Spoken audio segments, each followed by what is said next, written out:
Hola gente, en este video vamos a empezar una serie en la que vamos a explorar distintos aspectos un poco más avanzados y relacionados con temas de investigación que se están desarrollando en la facultad. El objetivo un poco es ver estos temas de investigación desde un punto de vista más de la química inorgánica, expandir el conocimiento que tienen ya de la materia y además ver cómo se aplica. Bueno, sin más preámbulos, paso a presentarle a mi compañero y amigo Rodrigo Iglesias, docente de esta casa de estudios e investigador del CONICET. Y bueno, Rodrigo, ¿qué es lo que nos va a contar hoy? Bueno, hola Ricky, ¿cómo estás? Hola a tus estudiantes también. Vamos a hablar de algunas cositas fundamentales relativas a semiconductores y a semiconductores nanoestructurados. Principalmente van a ser semiconductores binarios, que están formados por dos elementos de la tabla periódica. Vamos a hacer una reseña de cómo se forman esos semiconductores binarios y qué pasa cuando esos semiconductores los tenemos en un particulado muy pequeño, en un particulado a nivel nanométrico, que llegamos a tener partículas del orden nanométrico. Entonces vamos a ver principalmente cómo cambian las propiedades ópticas de estos materiales, uno en elección, que se va a llamar selenuro de cadmio, ya vamos a ver cómo se fabrica, y principalmente vamos a ver cómo cambian esas propiedades ópticas y cuál es la aplicación que nosotros en el laboratorio principalmente le damos a esas propiedades ópticas diferenciadas del material semiconductor en estado nanométrico. Bueno, entonces, como les decía, vamos a hablar de semiconductores binarios. Uno puede armar hay muchísimos elementos de la tabla periódica que tienen propiedades semiconductoras y también combinaciones de esos elementos. Vamos a ver algunos que son los más interesantes por las propiedades, como les decía, que tienen a nivel nanométrico diferenciadas del material masivo. Entonces uno puede tener combinaciones de dos elementos de la tabla periódica de distintos grupos que dan lugar a compuestos binarios con propiedades semiconductoras. Por ejemplo, si nosotros combinamos elementos del grupo 2 de la tabla periódica, el grupo 2b sería, y del grupo 6, del grupo 6a de los representativos, uno puede tener distintas combinaciones. Por ejemplo, podemos tener formamos compuestos de cadmio con selenio, y son compuestos binarios sencillos como el que tenemos acá, que es seleniuro de cadmio. También podemos formar sulfuro de cadmio, telururo de cadmio, sulfuro de zinc, seleniuro de zinc, telururo de zinc, óxido de zinc. A ver, hay todas las combinaciones que uno se le puede imaginar, se pueden preparar en laboratorio y se pueden sintetizar. Por supuesto, hay algunos que tienen propiedades más interesantes que otros, hay algunos que son más estables que otros, con lo cual la estabilidad suele ser un factor clave para poder trabajar con ese semiconductor. Así como podemos armar semiconductores binarios con esos dos grupos, también tenemos los semiconductores 3,5, que son aquellos semiconductores que se forman con elementos del grupo 3 y del grupo 5. Por ejemplo, uno muy común es el arseniuro de galio, o el fósforo de galio, o el fósforo de aluminio. Y asimismo también podemos formar, sí. ¿Y cómo cambia la estructura de uno a otro grupo? Porque deben tener veo diferencias bastante importantes. Hay diferencias, sin embargo, uno puede tener, por ejemplo, selenuro de cadmio con estructura tipo bursita o blenda de zinc. Pero hay algunas que son más estables de esas estructuras cristalinas. El selenuro de cadmio principalmente es más estable en su estructura de cristalina tipo bursita, mientras que el óxido de zinc normalmente es en el tipo blenda de zinc. Pero uno puede tener, hay transiciones cristalinas, transiciones de fase que uno puede tener a distintas temperaturas en estos materiales que dan lugar a la formación de una fase. Y por ejemplo, los semiconductores 4,4 ¿tendrían todo estructura tipo diamante, como ocurre con, por ejemplo, en el silicio? En general, sí. A ver, en general todos tienen estructura tipo diamante y es la forma más utilizada, que es tipo diamante, porque son matrices redes covalentes que se asemejan bastante, inclusive el selenuro de cadmio o el óxido de zinc, a las estructuras tipo diamante, con variaciones, por supuesto. Pero sí, el carburo de silicio obviamente es muy similar a lo que es el silicio o el grafito, o el diamante. O sea, tengamos en cuenta que difieren en radios iónicos, difieren en electronegatividad, entonces, si bien las estructuras son parecidas a los de un diamante, o con posiciones en las puntas de un tetraedro para cada átomo, pero bueno, con distorsiones en esa red. Se los clasifica estos semiconductores en distintos tipos porque, dependiendo de los grupos con los cuales se forman, da lugar a conjuntos de propiedades similares entre ellos. En este gráfico que tenemos acá, estamos graficando el gap de energía, el band gap, que entiendo que ya lo conocen. A ver, en un semiconductor, en todos los materiales, cuando formamos ese material, uniendo muchos átomos que inicialmente están separados en una matriz cristalina, se forma un gap de energía debido a bandas ocupadas por electrones y bandas desocupadas por electrones, que se solapan por combinación de orbitales atómicos.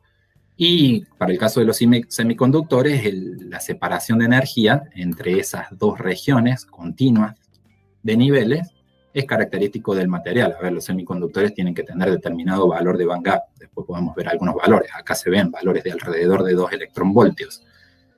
Para los aislantes ese gap es mucho más grande, y para los conductores o metales ese gap es prácticamente nulo porque están solapadas las bandas de conducción con las bandas de valencia. Pero a lo que voy es, si nos fijamos, acá tengo una diferencia de colores, pero este grupo de semiconductores que está acá son los semiconductores de tipo 2,6 que mencionábamos antes, donde participan elementos del grupo 2 y del grupo 6. Y fíjense que tienen valores de band gap. Acá abajo está graficado contra el tamaño, el tamaño de la red cristalina, digamos, lo visualicemos como separación promedio entre átomos, mientras que más separados están esos átomos en la matriz cristalina del semiconductor, disminuye ese band gap. Sin embargo, hay como un grupo en el cual están todos los semiconductores de tipo 2,6.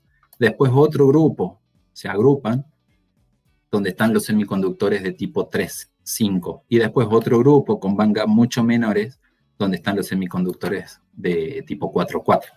Entonces uno puede asociar con el band gap, con algunas otras propiedades, cierta tendencia periódica en la tabla, y eso nos sirve para buscar para la aplicación que querramos un band gap que sea útil. Hasta ahora lo que vemos es simplemente formar semiconductores, matrices cristalinas de semiconductores que ustedes habrán visto que se forman básicamente cuando nosotros tenemos todos los átomos separados a distancias muy grandes unos de otros. Acá es un espaciamiento de red, pero es equivalente en este gráfico. Estamos mostrando energía electrónica en función de separación interatómica, porque es un parámetro de red que nos define la separación interatómica. Cuando esos átomos están completamente separados, tendremos orbitales ocupados y orbitales desocupados para esos átomos. Cuando empezamos a acercar esos átomos para formar una matriz cristalina con alguna estructura cristalina determinada, empieza a haber desdoblamiento de cada uno de esos niveles y empiezan a formarse orbitales enlazantes cristalinos y orbitales antienlazantes, que cuando llegamos a la distancia característica de esa red cristalina, entonces ahí tenemos una separación clara entre las bandas desocupadas y las bandas ocupadas con electrones que están separadas unas de otras, y se define un gap de energía, que es lo que llamamos band gap. A mí también me recuerda el gráfico al desdoblamiento que hay de energía en una molécula diatómica también. Solo que aquí lo que tiene ahí arranca.